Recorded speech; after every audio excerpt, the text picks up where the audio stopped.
Is there any further evidence in offering of aggravation? No, Judge. Mr. Carter, do you have any evidence to offer in the way of mitigation? I believe Mr. McNabb would like to address the court. Okay, you may do so. You may stand up and address the court. I just like the court to know, as well as everybody at home, since this is being broadcasted for whatever reasons, that I did have on a turtle suit and it velcros and it wasn't on properly and it didn't fit properly and the velcros were not on good because they don't stick because they've been used for so many years by so many different people, and I was not masturbating at all in front of her, period. The thing fell off when I stood up and that was it. There was none of that, and I would have liked to have told her that since she was the one making the accusation, since I'm pretty sure by the law states that I have a right to confront my witnesses who accuse me of doing wrong. So I felt like I wanted to say it in front of her since she was the one up here slandering me. And that's all I got to say. You sure you don't want to talk about the sentencing and all of that? That was the only thing you wanted to tell the court? I mean, I haven't heard anything about a sentence. I was just About the sentence commenting sheet on that. I for the understand that. charges. And I just wanted to know if you had anything you wanted to say to the court. I mean, I prior got to a lot to sentencing. say. I got a lot to say, but I'm not going to be able to say half of it. I don't know, because I don't know what you're going to say. I'm innocent. I didn't do it. Okay. I've maintained that the whole time. I feel like there was things that were allowed to be said that should have never been allowed to be said that didn't have nothing whatsoever to do with the case and what was being said. Just because somebody has domestic abuse issues with their spouse doesn't mean that they would put their hands on their kids, which has also been pretty much proved that I've never touched my kids in any harmful manner whatsoever. I've never harmed my kids.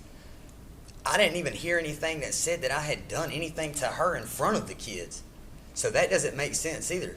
And, you know, just to let the record show that I don't think I ever put my hands on her in front of those kids.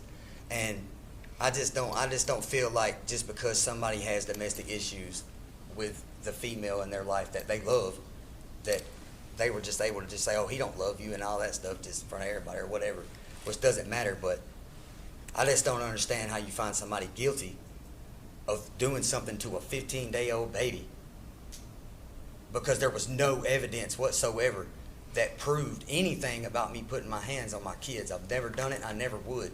I don't believe in it. I was beat as a child, and I don't agree with it at all. And I would never do it. I would never do this. That's all I got to say. I would never do it. I'm innocent. Well, I can make a lot of comments on what you said. I can make a lot of comments on the trial, but I know that was just be arguing with you or talking with you. I'll ask you one simple question. You claim you're innocent, so you tell me what sentence the man or woman that you claim did this should receive. If you ever find out who did them, they deserve to be under the jail. Okay, so they ought to get the maximum sentence. Most definitely. Okay. On the crime of malice murder, I sentence you to life in confinement without parole. On concealing the death of another, I sentence you to 10 years in confinement, consecutive or after. Count one. Do you understand each of your sentences? Yes, sir. I want to advise you that you have 30 days after today to file a notice of appeal It'll be filed. on this case. I'm going to instruct Mr. Carter on behalf of you to file a motion for a new trial to make sure your rights are protected. If you wish to allege that Mr. Carter did not do an effective job